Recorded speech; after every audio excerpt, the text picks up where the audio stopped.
Bien, saludos amigos, gracias por estar en sintonía con mi canal de YouTube. Soy Arvin González y en esta ocasión continuamos con los especiales de estadísticas sabermétricas y hoy vamos a hablar del picheo independiente de la defensa y el picheo independiente de la defensa esperado. Para esto hemos invitado a nuestro amigo y colega Jonathan Tiburcio y nada, bienvenido Jonathan. Saludos, Armin, saludos a toda tu audiencia de este canal que aporta tanto a toda la comunidad amante del béisbol en español sobre todo, pero también tú subes contenido muy variado, tú eres muy versátil. Así que muchas gracias por tenerme aquí. Gracias, gracias Jonathan y nada, cayéndole atrás a ti, a Iván con Básquet Global en esta aventura de YouTube, pero nada. Hacemos dembow. Bueno, en relación al tema que vinimos a tratar, el picheo independiente de la defensa, FIP, esas son las siglas en inglés de Field Independent Pitcher, que básicamente esa estadística lo que hace es estimar o calcular la prevención de carreras de un lanzador poniendo a un lado el desempeño de la defensa. Es decir, qué tan bueno es un pitcher en cuanto a los ponches que da, las bases por bolas que tolera, los pelotazos que dan, que tienen menos incidencia, y también los cuadrangulares permitidos. Entonces, el FIP usa estas estadísticas para aproximar la efectividad de un pitcher y asumiendo que todas las pelotas que ponga en juego un bateador van a tener un resultado de acuerdo al promedio de la liga. Esto para no entrometer a la defensa en aspectos que controla únicamente el lanzador, y es una mejor representación del desempeño del lanzador que el ERA o el promedio de carreras limpias, Jonathan.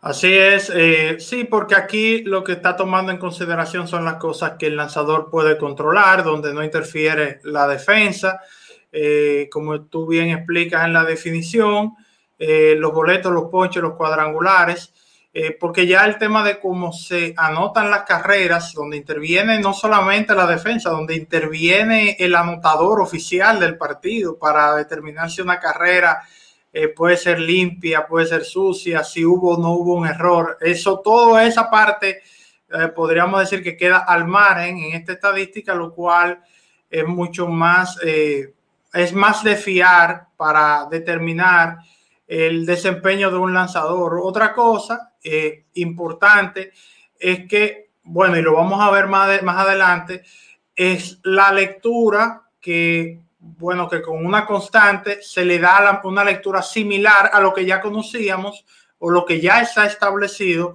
con eso del ERA o de la proporción de carreras limpias por cada 9 entradas. Yo le sigo llamando efectividad, que la gente me entiende, que la gente me Co entiende. Correcto, Jonathan. Y en relación de eso que tú hablas, ya de los componentes de la fórmula para calcular el FIP, es una fórmula sencilla, aunque se ve ahí varias variables que quizás las personas no sepan. Se le da más peso a los cuadrangulares, por eso se multiplica por 13. Se multiplica por 3 las bases por bolas y se les restan los pelotazos y se multiplica por 2 los ponches. Entonces se suman los cuadrangulares, se restan los boletos y los pelotazos y también se suman los boletos y los pelotazos, quiero decir, y también entonces se les restan los ponches multiplicados por las constantes que están ahí, 13, 3 y 2, y eso se divide entre las entradas lanzadas. Y al resultado de eso, entonces, se le suma la constante del pitcher independiente de la defensa, que es un valor que varía temporada tras temporada. Es algo similar a lo que explicábamos en otro episodio con Domingo Tavares, con la escala del WOBA, que es el valor que se utiliza ya en la parte del FIP para aproximarlo o mostrarlo en una escala similar a la efectividad. Sí, porque al final todas estas estadísticas van a ser consumidas por alguien. Y mientras más fácil y digerible pueda ser para ese consumidor final, mejor para determinar el desempeño de un jugador, en este caso de un lanzador. Y esa constante también va a variar no solamente año a año, va a variar también de liga en liga, porque todas las ligas no tienen un entorno de carreras igual. Entonces hay que calibrar eso de la mejor manera posible para que cuadre, porque eso debe dar igual que la efectividad, para que haya una...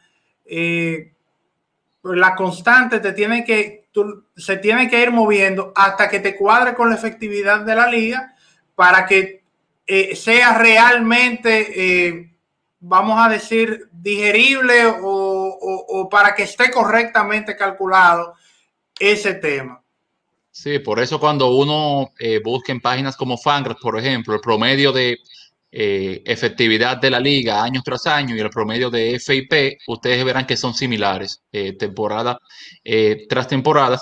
Y con esta fórmula, ahí uno no se tiene que volver loco. Uno ve que los jonrones se están multiplicando por una cantidad muy alta.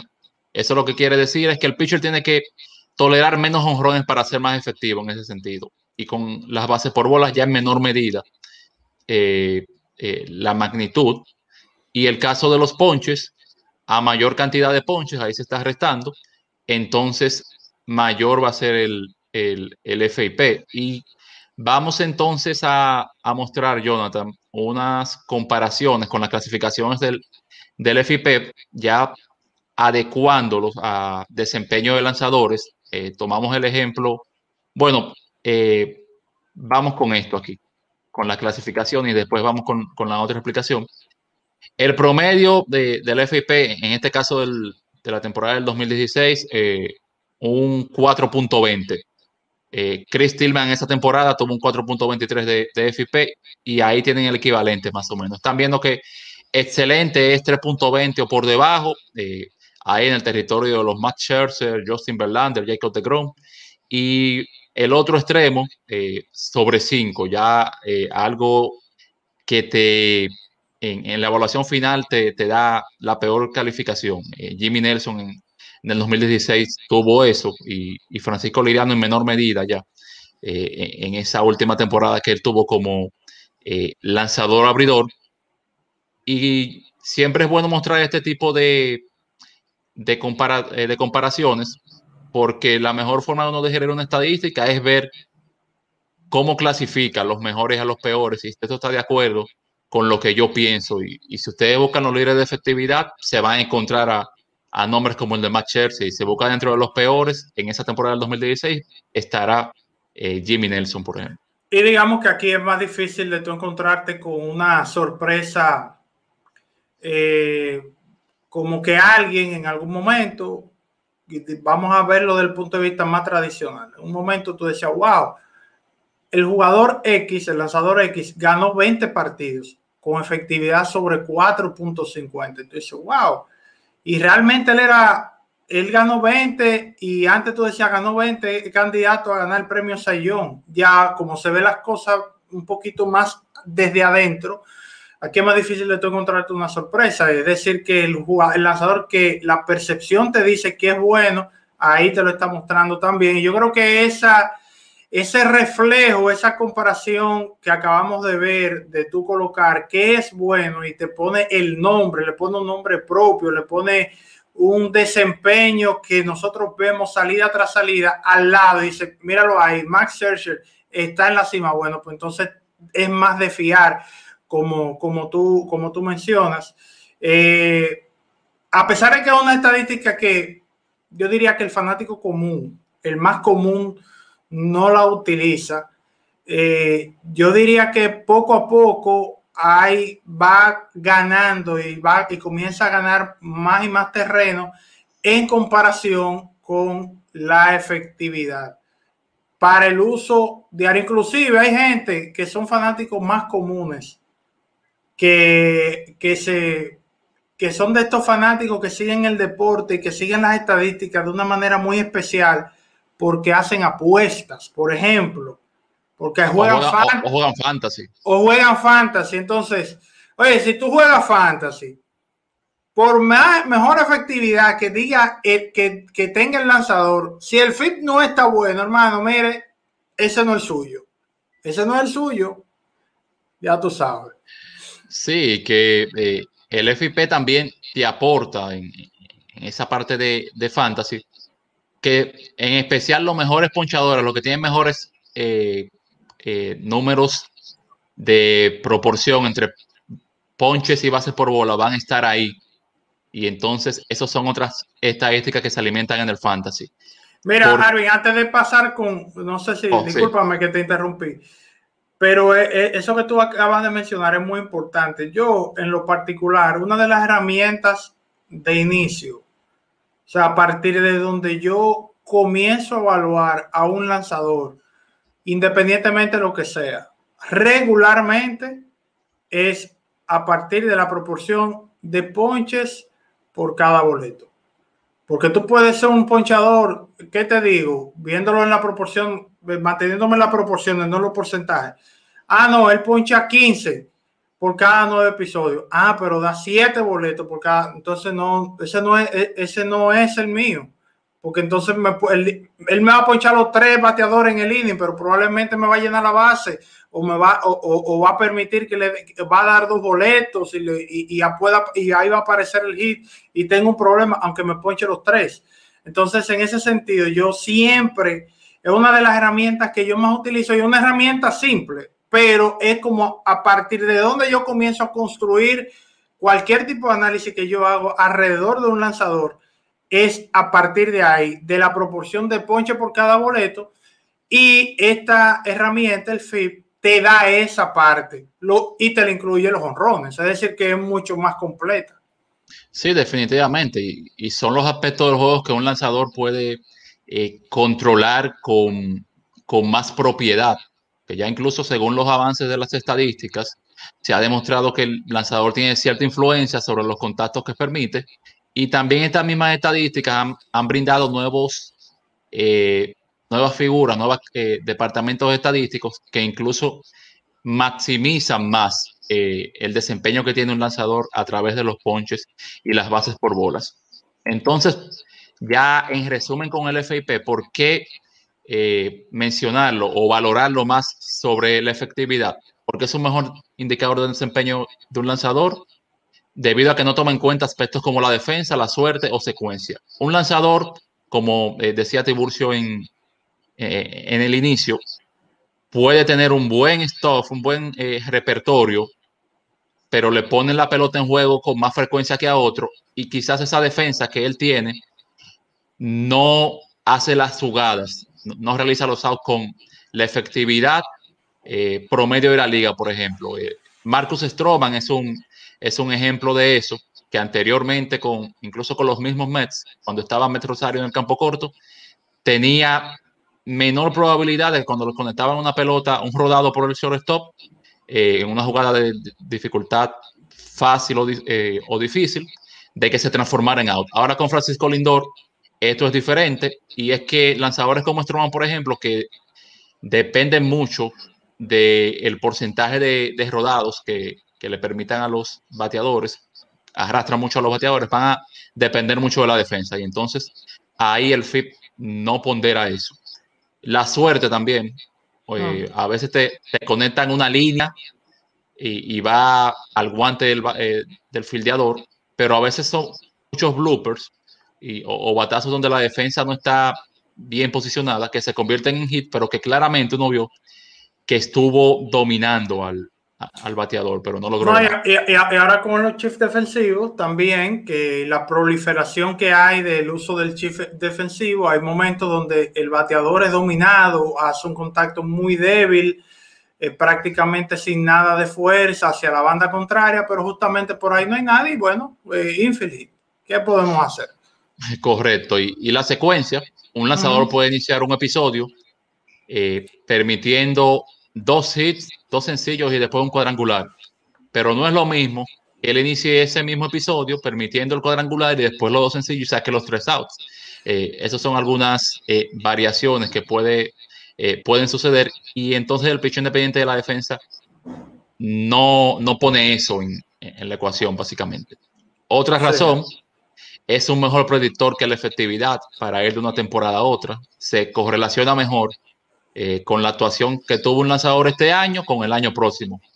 Usted no va a ver un bajón o una progresión muy alta en el FIP de un pitcher, como puede suceder con la efectividad, por ejemplo. Y ahí eso nos da un mejor termómetro. Y lo que decía Jonathan del peso que le da a los ponches y las bases por bolas, que son las habilidades que más controla un lanzador. Sí. Y ya una derivación del FIP es el XFIP, que es básicamente lo mismo. En los primeros dos párrafos usted verá la misma definición del FIP, bases por bolas, ponches, pelotazos y jonrones, es lo que pondera, pero la diferencia es que el FIP esperado, o el picheo independiente de la defensa esperado, sustituye los cuadrangulares que permite un lanzador con un estimado de los jonrones que debió haber permitido. Esto basado en el número de elevados que ese lanzador recibió y también asumiéndolo por el porcentaje de elevados que terminan en jonrón del promedio de la liga. ¿Cuántos jonrones de todos los flies que se conectan en una temporada en Grandes Ligas resultan en cuadrangulares? Eso viene a ajustar entonces los cuadrangulares que permite un lanzador, porque eso es un número que varía mucho. Porque un lanzador puede permitir en un estadio un cuadrangular o un batazo de 360 pies, que en un estadio puede atraparlo el fildeador en la zona de seguridad, pero en otro se va de cuadrangular. Claro. Y entonces esas son de las cosas que incorpora el FIP, y como ven la fórmula, y lo único que varía básicamente es la primera parte que está entre paréntesis acá.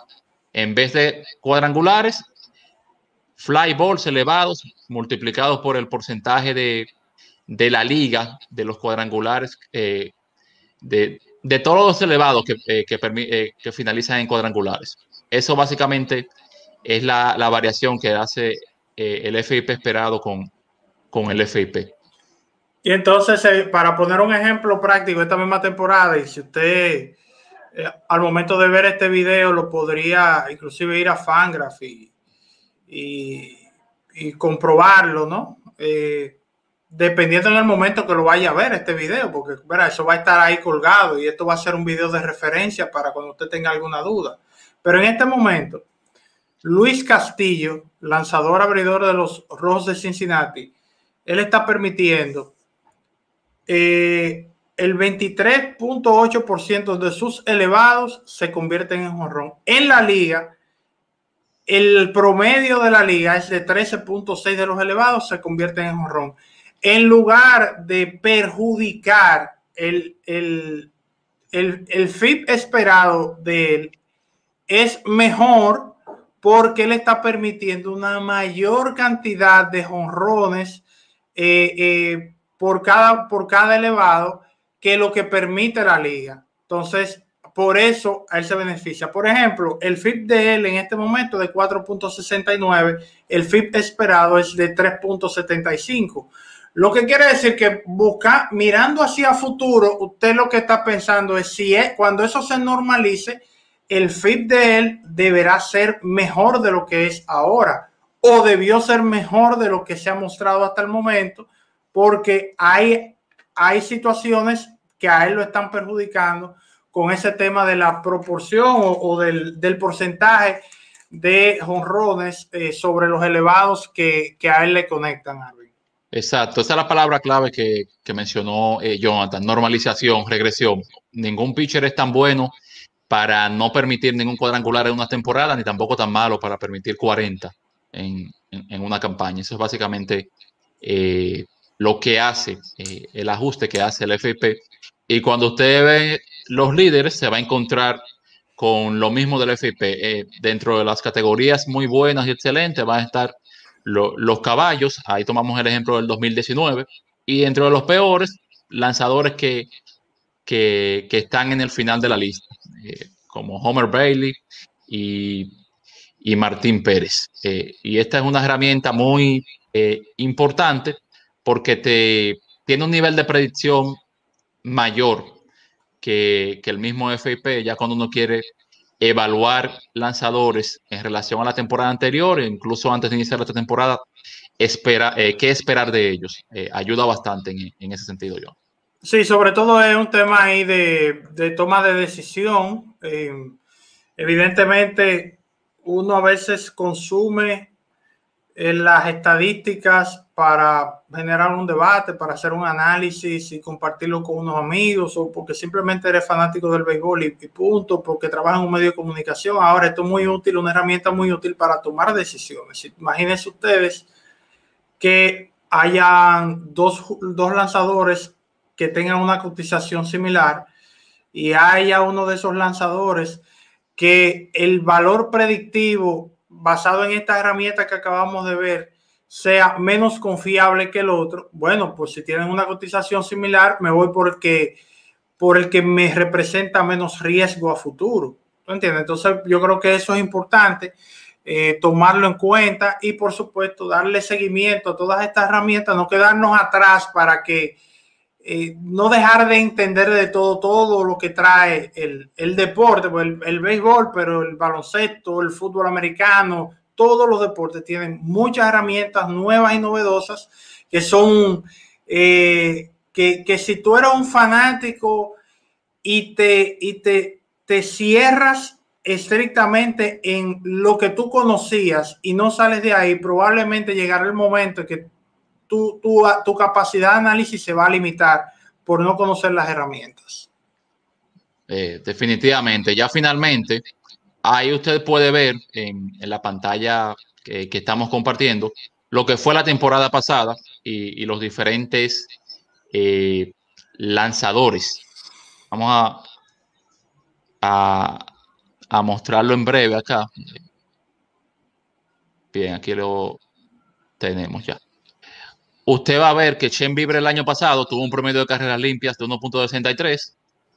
El picheo independiente de la defensa fue de 2.07. Eso te indica a ti, una forma de tú interpretarlo es que él estuvo incluso en ese sentido con un valor superior de lo esperado por parte de la defensa.